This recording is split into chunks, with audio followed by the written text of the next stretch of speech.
Help. My partner is highly sensitive, and it feels like no matter what I do, he's always getting upset with me. I'm a lane friend, and this is an email I got from someone whose partner is highly sensitive. This person is female identified, and she is not highly sensitive. So I'm going to read you her lengthy email, and I think that you are going to resonate, whether you're the highly sensitive person or you're the person in partnership with one, or maybe you're both. So let me know. And please, in the comments below, give as much advice or experience, strength, and hope as you could possibly share, and be kind. Okay, here we go. I thrive with a busy schedule and love feeling productive, but my partner frequently criticizes my busyness, among many other aspects about me. Similar to him being an HSP and craving downtime, being busy, active, and productive is my optimal level of stimulation.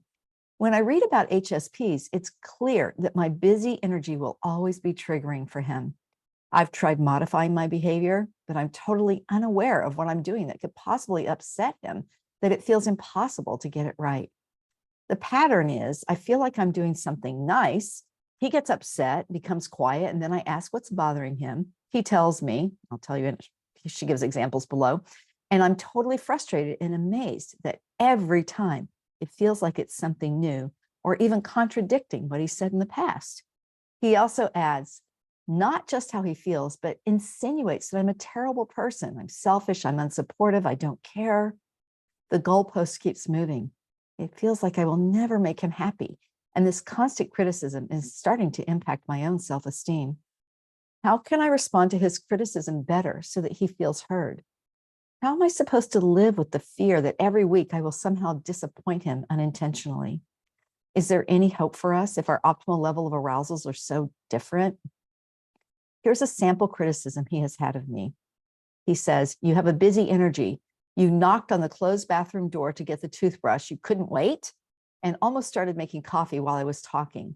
You're too anxious about making me happy and your voice sounds theatrical. I was happy when he woke up and it rubbed him the wrong way. Oh, I read that wrong. I was happy when he woke up and it rubbed him the wrong way. You put the purse between us and I feel lonely. It wasn't intentional. I was just sitting in the car. You made plans for brunch without asking what I wanted to do. We were with a group at a ski cabin. It wasn't just up to me. You're always multitasking. You don't care. You never have time for me. You never give me space. Your questions feel like an interrogation when I ask him about himself. You just talk about yourself. I'm going to share my point of view. You aren't supportive. You don't know how to be intimate. You're too slow in the morning when we go surfing. You're too fast or too busy when I'm getting ready for work. You always tell me I'm wrong when I have a different perspective. You're selfish. I tell you what I need and you just do what works for you. Elaine, I love him, but when he gets overwhelmed, which is happening at least twice a week, he can be really hurtful and confusing. I never know what's going to set him off. I see a lot of articles online about how HSPs can deal with the world, but how does the world support an HSP when they behave this way? I can't escape the criticism. I don't see the advice that helps me cope with how he's behaving. I'd love it if instead of saying, you don't care about me, you knocked on the door and turned the lights and started making coffee, you're self-absorbed, he would say things like, okay, state what he needs. For example, I need a little space or quiet right now. Better, acknowledge that I'm trying. He could say, I know you mean well, or I know it's not intentional, but I need space or quiet right now. And ideal, start with his feeling. Acknowledge I'm not trying to hurt him, and then state what he needs, like, I'm feeling overwhelmed. I'm sure you didn't mean it, but the speed you're moving this morning feels overwhelming to me. I'm going into this room to calm down. I met with our therapist and she recommended I say, it's hard to hear you when you say, insert whatever accusation. Can you say that differently? I'd love any guidance or resources you think might point me in the right direction. Oh, I thank you. I'm calling this person Sandy because when I was thinking about making this video, I was thinking of Sandy and Danny from Greece. And I'll just remind you that that couple, they're sort of quintessential in certain eras of growing up. And I certainly identified with Sandra D, the goody two shoes, worried, sensitive, slightly slower moving, but easily excited girl, high school girl. And I wanted a Danny.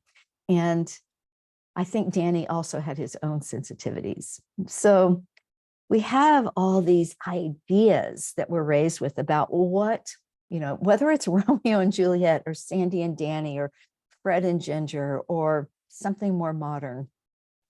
We have all these ideas about relationships and what they would be like and what kind of a partner we would have. And then we get into the relationships and they're hard, they're challenging. And Sandy here is really struggling with her Danny, and it's hard. I just want to acknowledge that. I wrote back to her and I said, we HSPs can be very, very difficult to be in relationship with when we are over aroused more often than not. It sounds to me like Danny is over aroused or overstimulated or overwhelmed more often than not. It's a really, really important, highly sensitive people that we take care of ourselves. Elaine Aron taught me that it is irresponsible in the relationship not to treat depression, for example. We have a responsibility when we are in an intimate relationship to have the best mental health that we can have, to seek the treatment that we need to seek, and to take the best care of ourselves that we can. I personally am in an intimate relationship with another highly sensitive person, but I really resonate with Sandy's letter on both sides. I can be Danny and I can be Sandy, experiencing Danny. And it's really, really challenging. So, Sandy, your ideas about okay, good, better, of ways that he could respond to you, those are just really good relationship skills. And I want to support you as a human in the world, and all of us as humans in the world. If we're in relationships that both people are not willing to do the work on it and really work on themselves individually and work on the relationship, then it might not be the right place to be. And I'm not saying that this Sandy and Danny can't make it. I think they're in couples therapy, and if both are willing to do the work, that they can make it. My partner and I went to Getting the Love You Want, an online workshop. They do it in person, online, with Harville Hendricks and Helen LaKelly Hunt. They teach imago dialogue, and having a script and a structure for communicating is an excellent idea. I'm going to give you some of my basic interventions here. I'd love, again, to hear in the comments what you all think about this. But this couple also studies some Gottman, and Gottman couples therapy is another great technique for helping couples to survive and thrive. One of the rules of Gottman, and it's a rule that we put forth for highly sensitive people all the time, is there is no talking or arguing when anyone is overwhelmed or overstimulated or not feeling okay in the conversation. It doesn't mean there's no talking. If you always feel that way, you have to do something to get out of that pattern. But what the Gottman procedure it recommends is to take your pulse. And probably many of you have on some kind of smartwatch, and you can do it that way, or you can just do it old school. But if your pulse is elevated, your heart rate is elevated, that means you're on the way to overstimulation or overarousal, and you are no longer capable of having a constructive conversation. It's absolutely critical that you take a time out. When you take a break from any conversation, it's also really critical to say how long that break is going to be and that you will return. Now, of course, both members have to agree, both members of the couple have to agree to this break taking and returning to the conversation. In Gottman, they recommend a minimum of a 20-minute recess. For highly sensitive people, I find that often we need a couple hours, if not a couple days, before returning to the conversation. And sometimes that's really hard. It's hard to put a pin in it or to take a pause, but it's absolutely critical. So, Sandy, if your Danny is not able or willing to put a pin in it, to take that pause and wait until you're both available to show up in an optimal level of arousal, then and have the conversation, then that's where I would go with my couples therapist, is to create a contract, an agreement of what you would do. Now, for all the other couples out there, sorry to be so binary, I'm just using Sandy and Danny as emblematic. It doesn't matter what the gender or sex identity of the people in the couple is. Again, it doesn't matter HSP or not either. So for all the couples out there who are wanting to create these guidelines, these healthy relationship communication guidelines, here's my tip. Take it to the beach. Now, it can be the figurative beach, but usually being out in nature, zero hunger, zero alcohol on board or any other kind of substances, just your good, clear mind, no low blood sugar. Go somewhere in nature, be on a hike. Side by side is often ideal, and start to have this conversation. Highly sensitive people want to go deep and love fully and deeply with their partners. But when they're always over aroused, they find it really difficult. So we need to get to that optimal level of arousal. Now, remember, optimal level of arousal, as Sandy referred to here, it's all over the map. What creates optimal arousal for you is not the same as what it is for the next person. Even between HSPs, what it is for you, if you're a highly sensitive person, what it is for me, it's different. We don't know exactly what it is, only you can know. So optimal means that you just feel your best self. You're not understimulated and you're not overstimulated. And it's a dance, and sometimes some people can get into optimal level of arousal and really be there for a good long period of time. And some people kind of peek in. I always show the window. They peek into the window and then it's gone again. They're below or above. And what you want to do is broaden that window so that you can be optimally aroused more often. Now, how do we do that in a world where we're just so much information is coming in? We're on the screens. We're expected to respond to everything so quickly. We're overworking and trying to survive when the world is just really overwhelming and a little out of control is how it sometimes feels. It takes a lot of work. And I have a lot of workshops and tools on suggesting what you need to do. I'm not going to tell you right now. I'm going to talk a little bit more to Sandy. Now, couples, after you set these guidelines, this can't be when you're fighting. It has to be when you're, sometimes, this is probably not the best, but sometimes I use a romantic holiday like Valentine's Day or our anniversary to do a little bit of a reset. That's the anniversary is coming, or some event is coming, and it's a time when you soften toward each other. And it's a good time to start a gentle conversation about how you want to live the next year.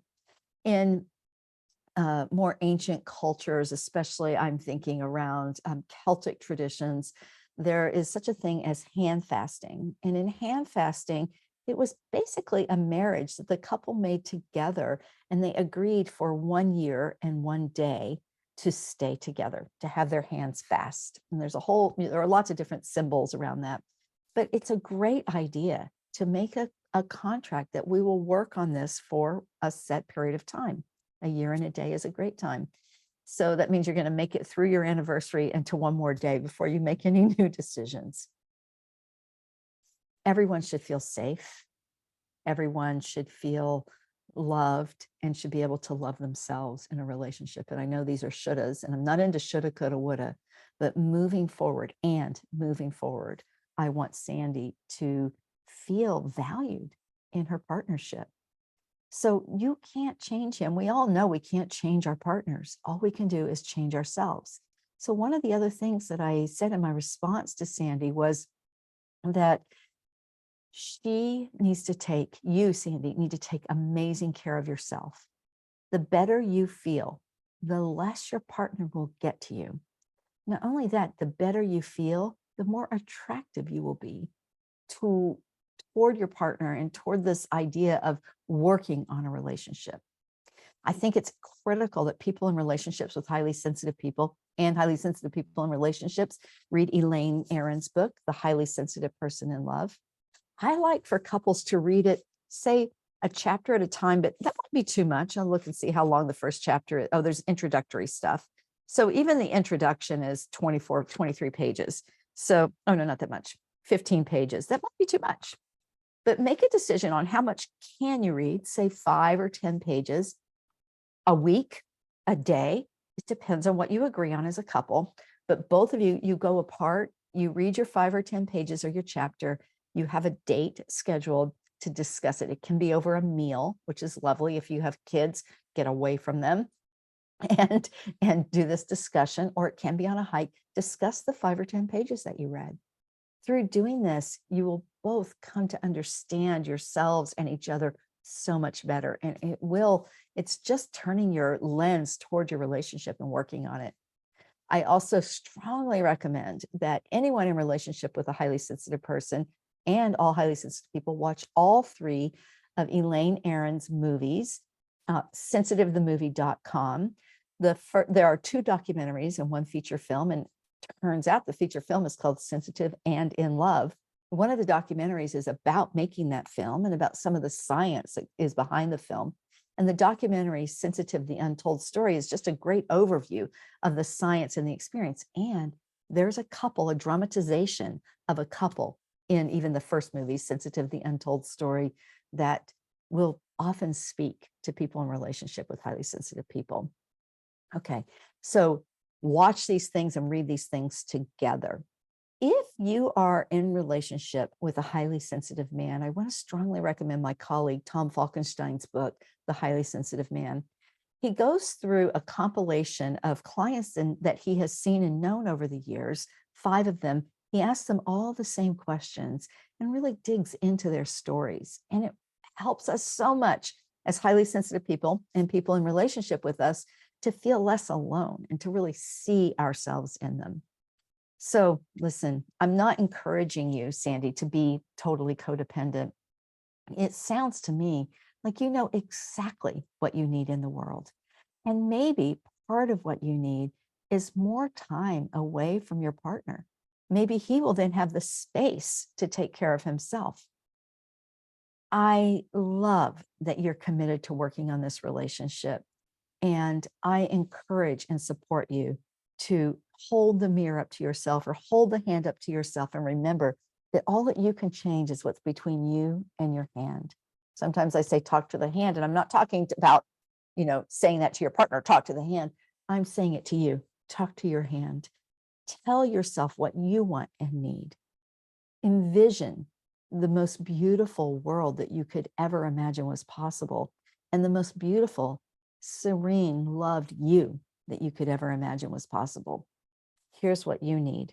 Every single person in the world needs this: more compassion toward yourself, more inner compassion. Honor that little kid inside of you. Sandy, honor that little girl inside of you who wants and deserves to feel loved and to feel good about herself and her relationship. When you give her everything that she needs, it changes you so much that your partner will shift in his perspective to you and his relationship to you. There's nothing that you can do to be right. I'm looking at your list of all of the things that he has said to you that don't work for him. You can't fix those things. It's just you existing in the world. He has to come to a place that he's capable of being in a relationship. So I'll just say again, we can be really difficult to be around. When our partners are overwhelmed or overstimulated, it is best to say, this seems like difficult energy. I'm going to take a pause. I'm going to take a break. I'll give you a little example. I was in a meeting, not with a client, but with another therapist sometime this week. And my partner dropped me a note in the middle of my meeting saying, I'm completely overstimulated and overwhelmed by all the noise in the house, the voices. I can't get away from it. I'm leaving. And I see how I'm reading a lot of affect into it. But that was a communication that we have a small house. Nobody can have a conversation in the house and let anyone else have quiet in the house. It just doesn't happen in our small house. And so my partner did a good job of getting out of the house and doing what they needed to do. At the same time, I was undermined by that experience. So we're not our best selves when we're overstimulated and overwhelmed. And it's best if we, HSPs, talk to our own hand and figure out what we need. Easier said than done. I always have this saying that I say to people, when it's hard, it's hard. So when things are difficult or overstimulating, I know that I'm my least good self. So Sandy, Take care of you, my friend. Get out there, exercise more, go see your friends, visit with your friends, and take classes that feed your spirit and your soul, and honor your own needs. And then your partner will be able to honor their own needs and meet you in the middle, if at all possible. I hope this is helpful. I can't wait to hear what everyone has to say. Please share in the comments and let us know what you do and what works in your relationship. Thank you so much, everybody. I look forward to seeing you around. Please subscribe, like, share, and help us spread the message. And send this video out, because I would love to see more conversation about this. Thanks so much. Bye now.